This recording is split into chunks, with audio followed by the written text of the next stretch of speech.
Okay, cakap, boleh cakap. Teruskan. Sambung. Unifi. Saya sambung apa? Unifi. Ya, Unifi. Unifi, apa yang salah apa? Okay, alright guys. Today we are in the KLCC Convention Center. Actually, we are from KTS, but we sell for Unifi. You can see here, one SIM card is 10 ringgit, but you can get 2 SIM card together.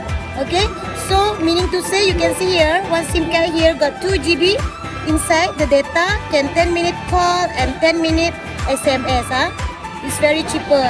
You want to try, because you can see here, for the package, monthly package is unlimited.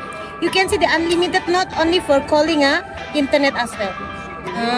So come here guys. Sunday, Monday, Saturday and Sunday. Tomorrow is last day.